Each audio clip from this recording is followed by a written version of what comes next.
Hello everyone, my name is Schwartz-edmisten. I'm from schwartz-edmisten.com. I'm really excited to share this training with you guys today. Today we're going to be talking about the 3 different ways to target an element with CSS. So let's go ahead and jump right into the first way we can target an element. So the first way is by targeting an element by its element type. So every element on a page has an element type, and you can tell it's element type because it's the first thing that occurs right inside this opening tag right here. So for example, let me just toggle everything closed. So here we can see that this header has an element type of header, and because it's this first word here inside this tag. And so if I toggle that down, so this container here has an element type of div. Here's a bunch of divs. Divs are very common. They're sort of invisible boxes, containers, if you will, that wrap content. So divs are very common, but some element types are given more specific element types, such as header or main, or section, for example. And if I toggle these closed and we go to the bottom, you'll see that the footer gets an element type of footer. So these were implemented to help Google sort of understand more of the structure of the website. So Google immediately knows, okay, this contains header information, this contains kind of the main body content, and this will contain all of the footer content. So again, here we can see this. Here's a navigation right here, and it has an element type of nav. So you can see that pretty much every element on a page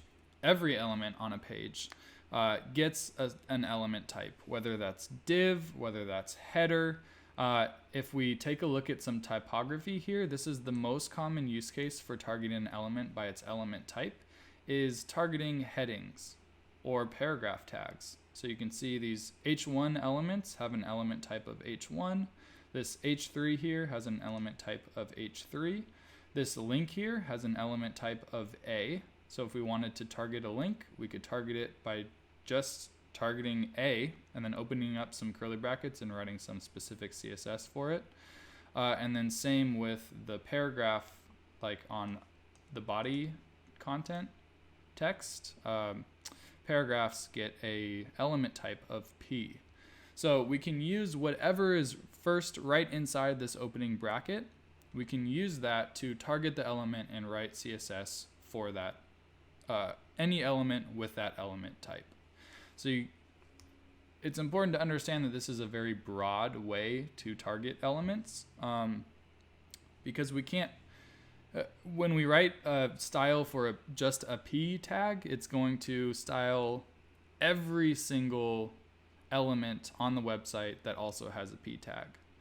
So it's not a specific way of targeting, but it can be helpful when used with classes and IDs, which we're going to talk about next. So that is the element type. We can target elements on the website using their element type. So for example, if I go to my custom CSS, let's go ahead and target sections on the website. So let's say I want every page in my index to have a background color of light gray.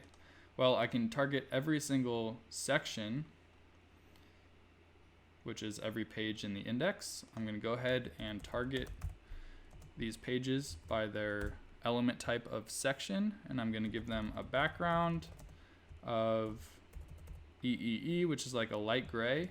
I'm going to go ahead and throw an important on there just to make sure that my styling gets rendered by the browser and overrides any other styling that might be conflicting. So now you can see every single section on my website now has a light gray background color.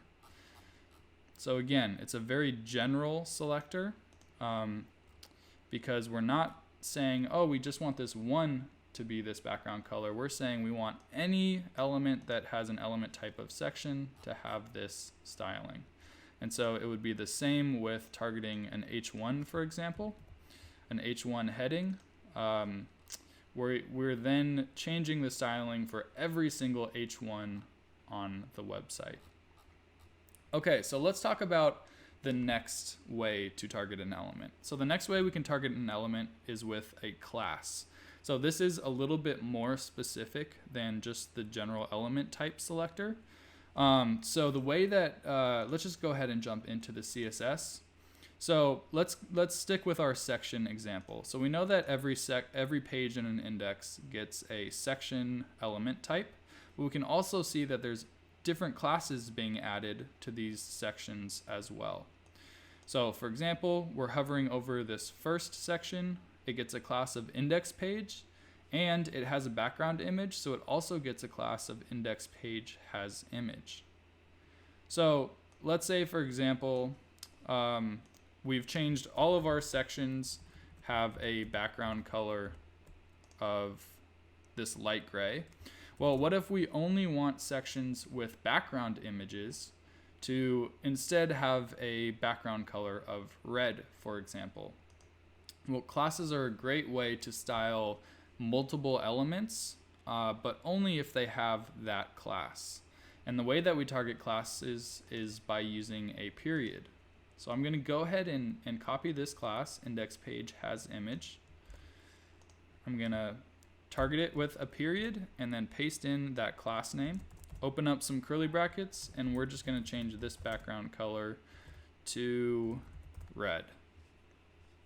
And I'm going to throw on an important tag just to make sure that this style is also getting rendered by the browser. Okay, I'm going to resume my recording here. I realized that the only thing I messed up was I have hashtag red, and if I'm using a color, I only want it to have the word red. Okay, so we're back. So now I'm targeting any element that has this class, this index page has image class. And now we're changing the background to be red. So by targeting sections with this class, this is a great way to only target sections that have background images. So now any section that doesn't have a background image, because we have this general section selector, they're going to have backgrounds of light gray. But now we're specifying, okay, well now any section that has this class associated with it, we want to then have the browser render this styling. So now any section with a background image gets a background of red. So now let's talk about the last element type selector, which is the most specific. And this is by targeting an element by its ID.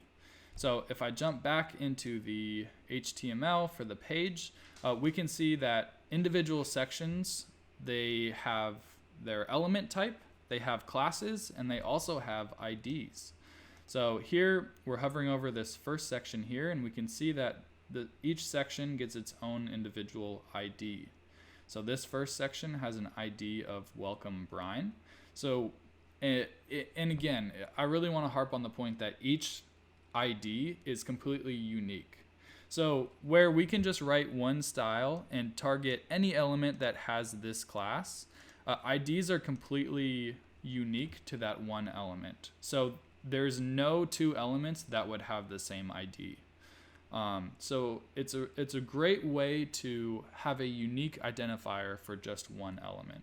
So for example, if we only want the section with this ID to actually have a background of yellow, we target IDs with a hashtag, and then I'm going to open up some curly brackets, and I can say background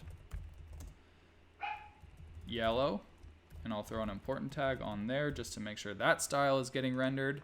And now only this one section has a yellow background. All sections will have gray backgrounds unless they have more specific styling. And all backgrounds with images have red backgrounds. So you can see these are the three different ways to target an element in Squarespace. You can target it with its element type, which is a very general selector. You can target an element by its class, and this is a great way to target multiple elements that all have this class. And then if you only want to target one element, the best way to do it is by targeting its ID. So that is the 3 ways to target elements in Squarespace. I hope that sort of it's very introductory, and I didn't really get into a lot of specifics, but hopefully that sort of sets the stage, and in future videos we're going to get more specific with using element type selectors and classes and IDs and doing some more complex stuff. But first, I just sort of wanted to set the stage of the 3 different ways that you can target elements. All right, guys, that is it for today. I will see you in the next one.